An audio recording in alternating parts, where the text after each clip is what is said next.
À chaque fois que Vénus est rétrograde dans le ciel, elle nous pose les mêmes questions. Qu'est-ce qui est vraiment important pour toi? Est-ce que tes choix reflètent qui tu es?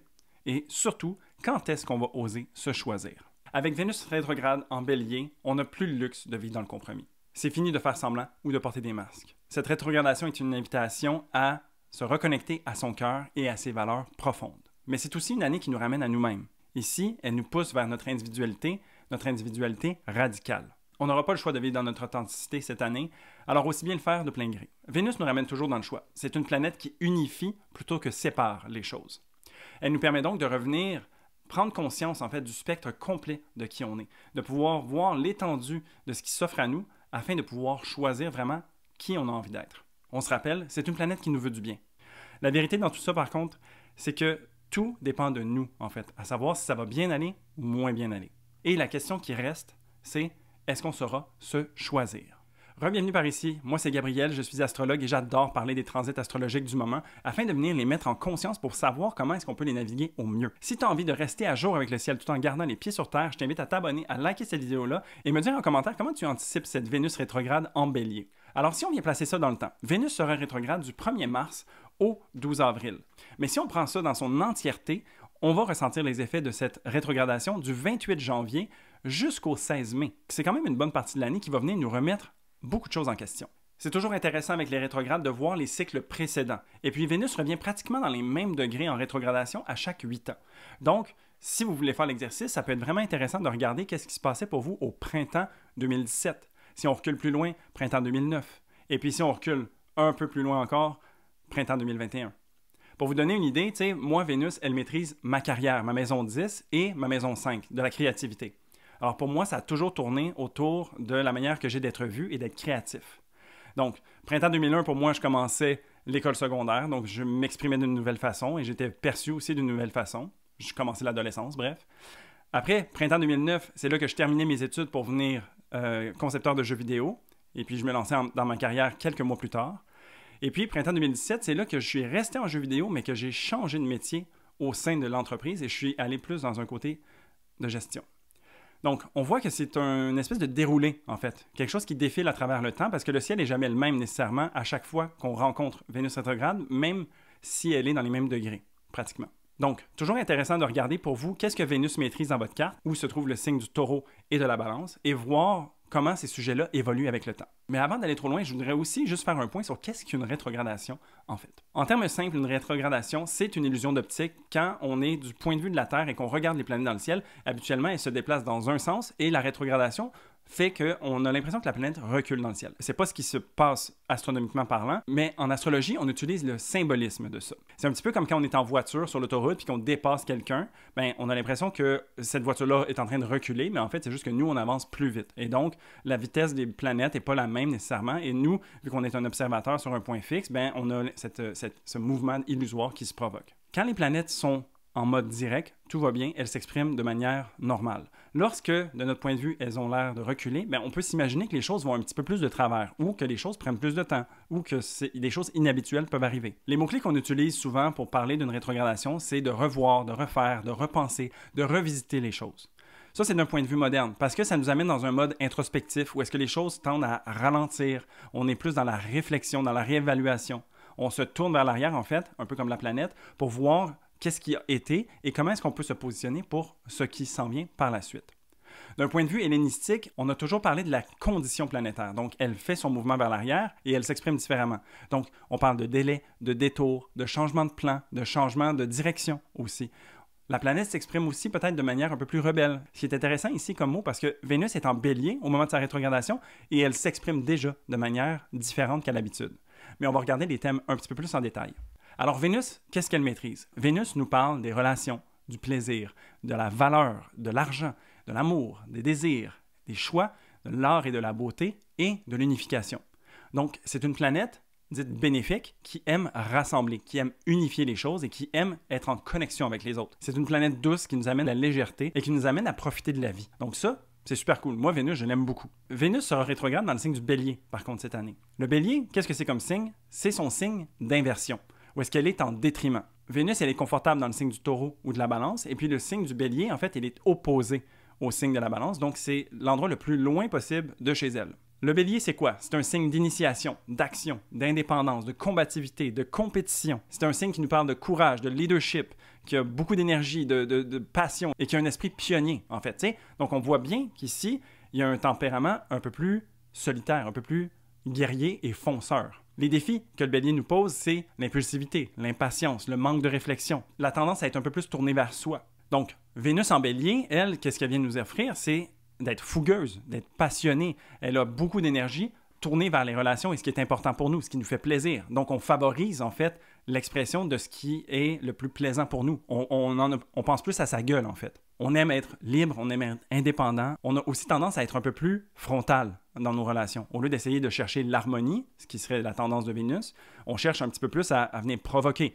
à venir initier les choses. On est beaucoup plus dans une énergie de feu, où est-ce qu'on a envie d'exprimer qu'est-ce qui nous fait plaisir. Donc ça, c'est bien. Je pense que quand même, Vénus rétrograde en bélier, on peut se permettre de le prendre comme on peut. Souvent, quand une planète est en inversion, on a une expression un peu plus créative. On a une expression différente, en fait, de ce que Vénus vient représenter parce qu'elle utilise des outils qui sont un petit peu clairement différents de ce qu'elle voudrait faire. Tu sais, quand je parle que Vénus est une planète qui unifie, dans le signe du bélier, un signe maîtrisé par Mars, une planète qui sépare, on voit vraiment qu'on est dans une dichotomie, en fait. Et cette dichotomie-là, on la vit à l'intérieur de soi. Donc, c'est de voir comment est-ce que, en fait, on a tout à gagner d'exprimer vraiment qui on est pour attirer à soi des gens avec qui on va pouvoir être en relation et qui vont résonner avec nous. Donc ça pourrait être le penchant positif de Vénus en bélier. Mais ça vient quand même avec ses défis, où est-ce qu'on va peut-être avoir l'impression de se brûler un petit peu. Vénus rétrograde cette année, elle ne va pas seulement se passer dans le signe du bélier, par contre, elle va aussi reculer assez pour replonger dans les eaux du poisson. Puis là, ça, c'est encore plus une dichotomie, parce que dans le signe du bélier, elle est en inversion, et dans le signe des poissons, elle est en exaltation. Donc ici, un signe d'exaltation, c'est un signe qui nous élève, qui nous met sur un piédestal. C'est comme si la reine allait revenir dans son royaume, en fait, où est-ce qu'elle est prisée, elle est aimée, elle est généreuse et envoûtante. L'énergie des poissons, c'est une énergie de spiritualité, de sensibilité et d'intuition. On est beaucoup plus tourné vers l'empathie, la créativité, la générosité, l'adaptabilité émotionnelle aussi et la compassion. Donc, on voit qu'on est complètement dans des sujets différents par rapport au bélier. Les défis que les poissons vont venir nous poser, c'est la fuite par rapport à la réalité, le manque de clarté ou de limite. Ça, c'est un des défis pour Vénus aussi, parce qu'elle a tellement ce qu'elle veut dans le signe des poissons. C'est comme s'il n'y avait pas de limite, on était sans fin. Le plaisir est sans fin. Puis, toute chose est bonne à prendre à modération. Donc ici, on est un peu peut-être tourné vers l'excès. Et puis, Vénus, dans le signe des poissons, peut-être qu'elle est tournée vers l'excès de sacrifice parce qu'on a le cœur sur la main et qu'on a tendance à vouloir aider les autres. Donc, c'est de faire attention de ne pas aller au détriment de soi. Ce qui va venir être un contrebalan intéressant avec l'énergie du bélier qu'on va avoir goûté juste avant. Alors, tu sais, pour résumer, Vénus en poisson, elle est généreuse, altruiste, empathique. Elle a un désir d'être avec l'autre, mais d'être comme sans limite avec l'autre. Il y a un côté très romantique, en fait, avec une Vénus en poisson. On est beaucoup plus tourné vers l'intuition, vers l'inspiration, la rêverie et la fluidité. Donc, ça va vraiment être intéressant de voir le contraste, en fait, entre ces deux signes-là. Puis, j'essayais de penser à une histoire que tout le monde connaît qui pourrait peut-être résumer un petit peu cette rétrogradation-là. Je pensais à l'histoire de Cendrillon, en fait. Ce que je trouvais intéressant, c'est que Vénus en bélier, en fait, on peut la voir comme étant Cendrillon au début de son histoire, où est-ce qu'elle est un peu malheureuse, elle est un peu incapable d'exprimer sa vérité intérieure, son essence. On le voit la différence parce que quand elle fait sa besogne avec ses belles-sœurs puis avec sa belle-mère, tu sais, genre, ça va pas super bien, elle est au service, mais comme elle est abusée d'une certaine façon. Mais à côté de ça, il y a tous les petits oiseaux qui viennent l'aider puis qui viennent chanter avec elle puis qu'elle a, donc, dans le fond, une naïveté, un plaisir inhérent à elle, c'est juste qu'elle n'a pas la manière de l'exprimer. Ça pourrait être Vénus en bélier. Ensuite, quand Vénus va rétrograder dans le signe des poissons, c'est là que la magie, en fait, la fée marraine arrive pour venir la transformer, pour venir lui donner, en fait, la pleine expression de qui elle est, la pleine expression de sa volupté, de sa chance, on pourrait dire, de sa beauté, etc. Vénus est une planète qui nous veut du bien, donc ici, c'est caractérisé par la marraine qui vient nous donner tout ce dont elle avait rêvé. Tout se passe bien pendant la soirée, puis tout, là, et puis arrive le coup de minuit où est-ce que la magie s'estompe et elle n'a plus accès à ça. Donc ça, c'est le mouvement direct qui se réenclenche dans le signe des poissons, où est-ce que, il y a une certaine urgence, il y a quelque chose qui commence à revenir vers l'avant. On manque un petit peu de jus. Et puis Vénus va revenir dans le bélier, où est-ce qu'elle retourne dans ses souliers de bois plutôt que ses souliers de verre, et elle reprend en fait sa routine quotidienne de maltraitance et de misère. T'sais. Mais il y a quand même la graine qui a été plantée au sein de la royauté dans cette histoire-là, qui vient à la recherche de cette personne-là.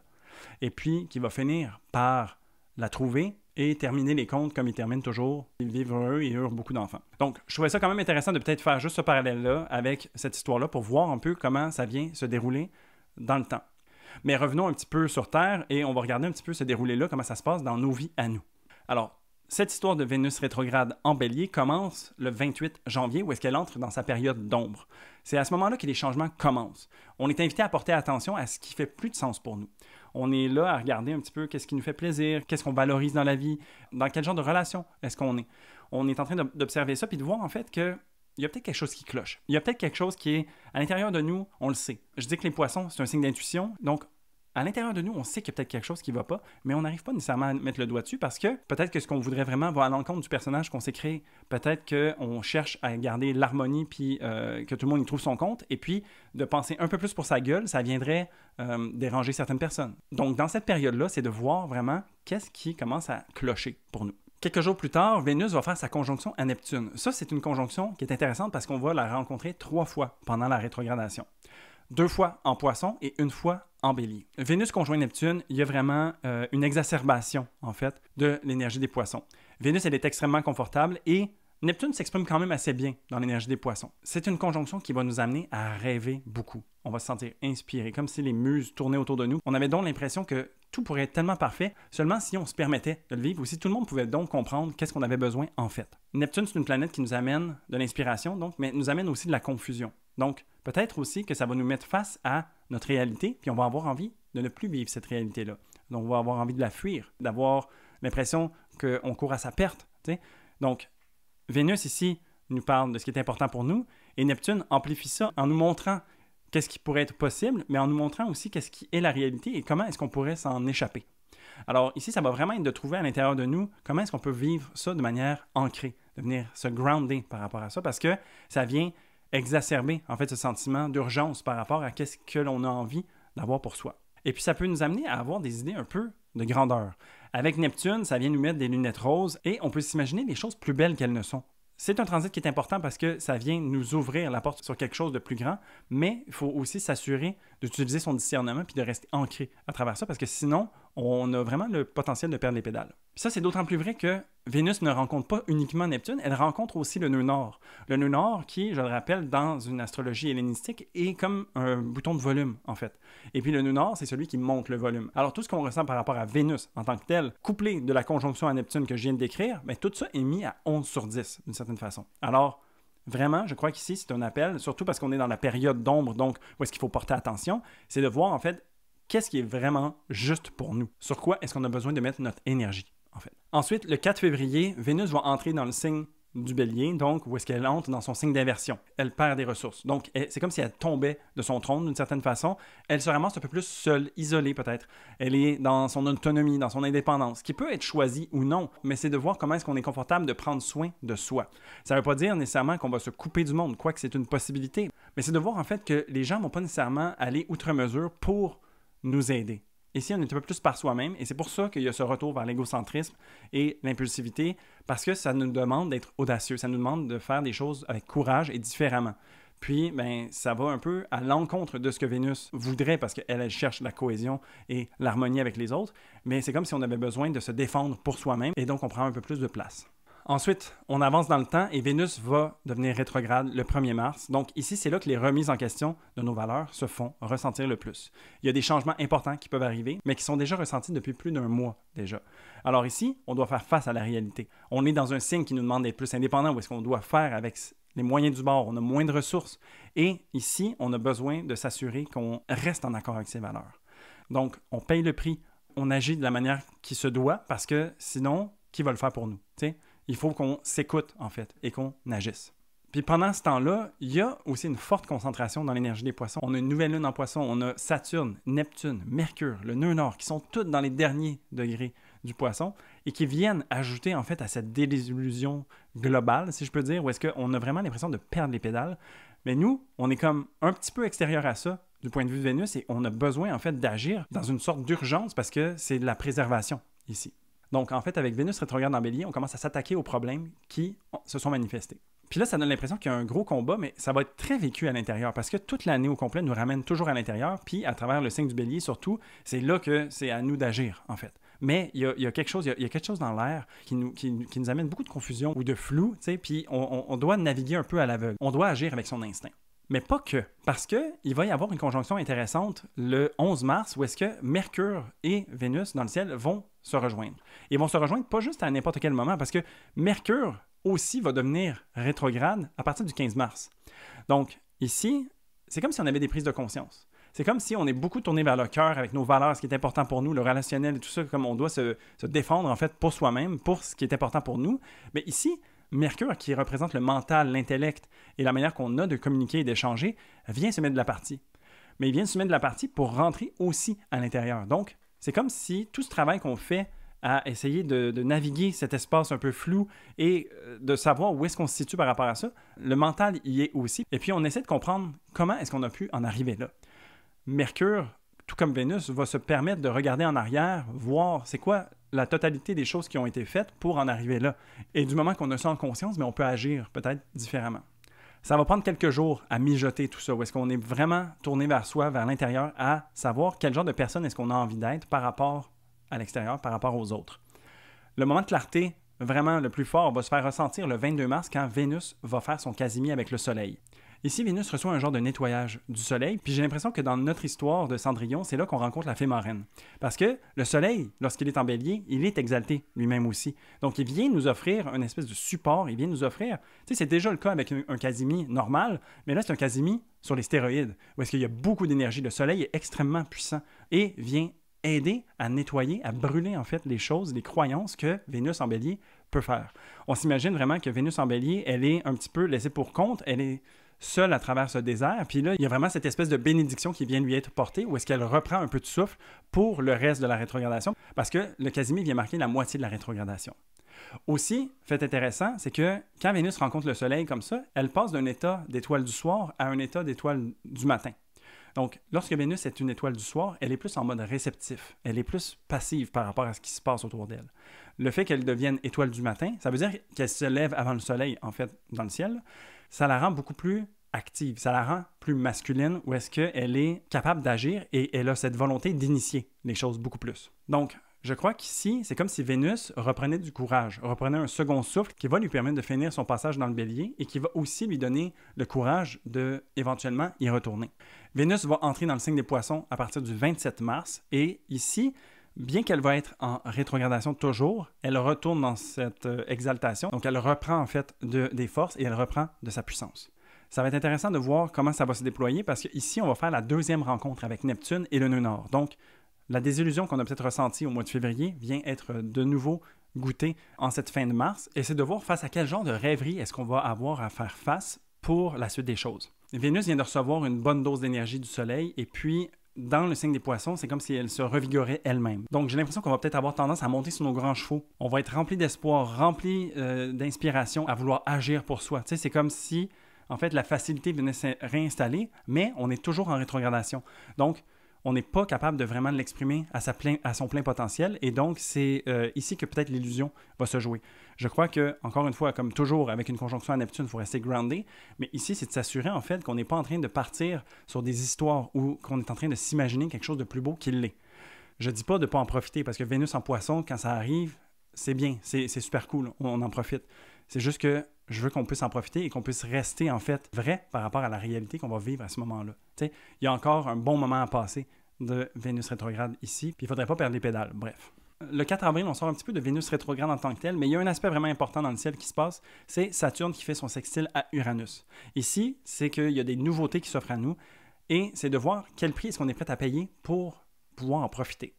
On va avoir besoin de trouver une sorte d'équilibre, en fait, entre les opportunités qui se présentent à nous et la responsabilité.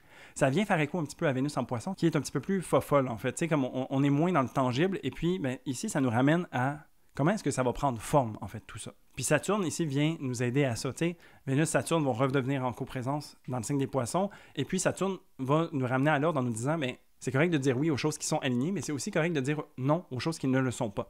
Et puis, de s'assurer d'être dans la meilleure posture possible pour que ça puisse continuer d'aller dans notre sens. J'écrivais dans mes notes de faire attention aux chimères, tu sais, ce qu'on appelle en anglais des pipe dreams, où est-ce que ben, ça peut être vraiment cool de suivre un filon, mais si ce filon-là est illusoire, qu'est-ce que ça va donner au final? Peut-être que oui, l'expérience d'aller au bout des choses par rapport à un rêve, ça peut être intéressant, sauf que la réalité nous rattrape souvent et ben, pour pouvoir profiter en fait de ces rêves, qu'est-ce qui doit être mis en place pour pouvoir vraiment en profiter? Bon, on retourne avec Vénus. Le 6 avril, elle va faire son trigone à Mars. Mars qui est toujours dans son signe de chute en Cancer. Vénus qui est en exaltation dans le signe des Poissons. Donc ici, il y a de l'excitation dans l'air. On a justement des opportunités nouvelles. On a cette vigueur qui est redonnée à Vénus depuis qu'elle est dans le signe des Poissons. Alors ici, c'est d'agir de manière inspirée, d'avoir envie, en fait, de faire avancer les choses. Sauf qu'il faut faire attention à la désillusion. C'est ici, justement, qu'on pourrait se lancer dans des idées qui n'ont peut-être pas de sens ou qui n'ont pas de fondation solide. Donc c'est pour ça qu'il y a un appel au discernement, en fait, parce que toute chose est bonne à vivre, mais c'est de voir si c'est vraiment ça qu'on a envie d'expérimenter. Ensuite de ça, Vénus va faire sa conjonction à Saturne. Une conjonction que je trouve toujours super intéressante à regarder parce que ça nous amène à être dans l'engagement, de faire ce qui doit être fait, mais par rapport à soi. Saturne en Poisson est là pour nous ramener en fait à qu'est-ce que l'on porte, qu'est-ce qui est important pour nous et qu'est-ce qu'on a envie de se battre pour. Quel genre de protection est-ce qu'on veut mettre autour des croyances qu'on a à l'intérieur de nous pour les protéger. Vénus est aussi là-dedans. Elle a envie d'être en accord avec ses valeurs, elle a envie de profiter des bonnes choses et de s'entourer de bonnes personnes aussi. Donc ici, c'est de voir qu'est-ce qui doit être fait pour que les choses perdurent. Il y a aussi un aspect intéressant, c'est que oui, on parle d'engagement avec Vénus conjoint Saturne, mais on parle aussi de respect de soi. Parce que Vénus nous parle d'amour et Saturne nous parle de limitation. Donc, de voir comment est-ce que de mettre ses limites peut représenter un acte d'amour de soi, un acte de préservation. Pour moi, comme je l'ai déjà évoqué, je fais la différence entre l'amour de soi et le respect de soi. L'amour de soi, c'est de mettre ses limites et le respect de soi, c'est de les tenir. Donc ici, c'est pour ça que j'aime beaucoup cet aspect, parce que les deux, en fait, travaillent de pair. Puis, faites à noter aussi que Saturne est exalté dans le signe de la Balance, un signe maîtrisé par Vénus. Donc les deux travaillent vraiment bien ensemble. Ensuite, le temps continue d'avancer et Vénus devient directe à partir du 12 avril.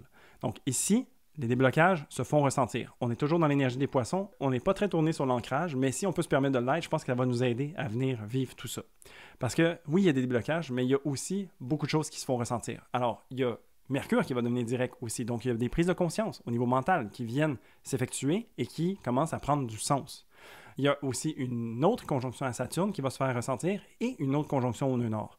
Donc, ici, on retourne en fait dans ce qu'on a déjà vécu, mais notez que je n'ai pas nommé Neptune. Neptune est rendu en Bélier. Donc, Vénus ici, il voit beaucoup plus clair en fait. Neptune, qui est une planète qui amène une sorte de voile, une sorte de confusion, une sorte d'inspiration aussi. Mais là, ici, on se permet d'avoir le plus de ground possible parce que, justement, Neptune a quitté les eaux des Poissons pour venir nous permettre de voir qu'est-ce qu'il y en est. Tu sais, c'est comme si on a fait bouger de la Terre là, sous l'eau. Là, la Terre commence à redescendre, puis l'eau s'éclaircit. Donc, on arrive à voir un petit peu mieux qu'est-ce qu'il y en est. Et puis Vénus, elle vient de faire tout un trajet à travers sa rétrogradation. Donc là, on commence à voir qu'est-ce qui va devoir être mis en place pour la suite des choses. Quel genre de choix est-ce qu'on va incarner? Qui est-ce qu'on va avoir envie d'être rendu là? Et puis, ça va être tout donné, en fait, d'avoir cette clarté-là parce que, à partir du 30 avril, Vénus retourne dans le signe du Bélier, son signe d'inversion, où est-ce qu'elle repère ses ressources. Donc ici, ce que j'aime à penser, c'est que, oui, on retourne peut-être dans un endroit où est-ce qu'on a moins de ressources, mais on ne perd pas l'expérience qu'on a eue précédemment dans le Bélier et aussi ce qui vient d'être clarifié par rapport à l'énergie des Poissons. Alors, bien qu'on revient dans une énergie qui est moins favorable, on n'a pas la même perception ni la même mentalité. Donc, si je reprends l'histoire de Cendrillon, c'est qu'elle revient dans sa maison où est-ce qu'elle doit recommencer à faire sa besogne, faire son ménage, mais elle sait en fait que la graine a été plantée dans la tête du prince et que la magie existe. Donc, il y a ça à garder en tête. Ensuite, le 2 mai, Vénus va refaire une conjonction à Neptune, mais cette fois-ci pour la première fois de nos vies dans le signe du Bélier. Alors, ce moment-là est important pour moi parce qu'on va reconnecter à la flamme intérieure, en fait. Tu sais, oui, Vénus est moins outillée dans le signe du Bélier pour œuvrer, pour faire ce qu'elle a envie de faire, mais si elle se permet de reconnecter à son cœur, à son essence, à sa passion, comment est-ce qu'elle va pouvoir exprimer ça par la suite? Tu sais, des fois, on a besoin de manquer de quelque chose pour savoir à quel point c'est important pour nous.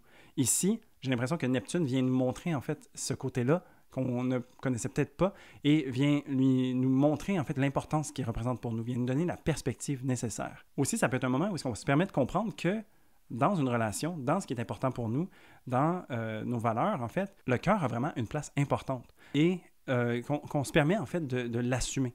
Donc ici, c'est comme si Vénus, en fait, oui, il y a peut-être un inconfort, mais il n'y a plus d'excuses, en fait. Les masques sont tombés et puis on est une nouvelle personne, on a envie de s'exprimer de manière différente, donc on y va. Et puis, pour le parallèle avec l'histoire de Cendrillon, ben, Vénus conjoint Neptune, c'est la rencontre de Cendrillon avec le prince qui lui fait essayer son soulier et que là, tout débloque.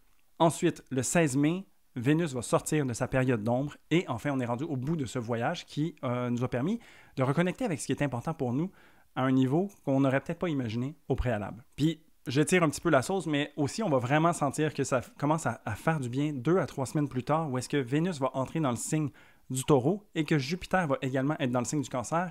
Ils vont faire un sextile ensemble. On va avoir les deux bénéfiques du ciel qui s'entraident et qui sortent de périodes un peu plus difficiles parce que Jupiter est dans son signe d'inversion aussi en Gémeaux actuellement. Donc, on va avoir deux planètes qui sortent d'endroits où est-ce qu'elles sont en détriment, où est-ce qu'elles n'ont pas tous les outils pour s'exprimer, et elles vont entrer respectivement dans leur domicile pour Vénus et dans leur signe d'exaltation pour Jupiter. Donc ici, je crois qu'il y a une très belle finalité à cette histoire, et Vénus pourra avoir beaucoup d'enfants et vivre heureuse pour le reste de ses jours. En conclusion, j'aime toujours regarder un peu quels signes vont être les plus affectés par cette Vénus rétrograde. Et donc, pour moi, c'est sûr que le signe du Bélier et des Poissons, c'est eux qui vont le ressentir le plus parce que ça se passe chez eux. Et puis, il y a énormément d'énergie qui se passe aussi en 2025 pendant le printemps dans ces deux signes-là. Donc, vraiment, vous êtes aux premières loges. En opposition, on va avoir aussi la Balance et la Vierge qui vont ressentir beaucoup ces énergies-là. Alors ici, c'est plus au niveau relationnel. Donc, déjà que Vénus opère au plan relationnel, pour vous, c'est d'autant plus vrai. Alors, tout ce travail que vous allez faire à l'intérieur de vous, c'est de voir aussi comment est-ce que ce travail-là peut se faire en relation à l'autre. Puis, ça pourrait être intéressant de se souvenir que tout le monde va vivre cette rétrogradation en même temps et donc d'aller chercher, en fait, l'expérience que les autres sont en train de vivre pour avoir une perspective sur ce que vous vivez à l'intérieur. Ça pourrait vraiment être une belle façon de métaboliser tout ça pour vous. Au-delà de ça, on a le Capricorne, le Cancer, les Gémeaux et le Sagittaire qui vont être bien affectés par ça. Pour eux, c'est un petit peu plus de tension, en fait, qu'on va ressentir. Ça vient nous mettre au défi de faire ce travail intérieur, de venir voir ce qui est important pour nous, puis peut-être d'agir de manière un peu plus autonome ou indépendante. Donc ici, c'est de voir le potentiel que cette rétrogradation recèle pour vous donner peut-être des outils nouveaux pour agir de manière différente. Les carrés, oui, c'est des aspects de tension, mais c'est aussi des aspects de création qui nous permettent d'aller plus loin que ce qu'on s'imaginait.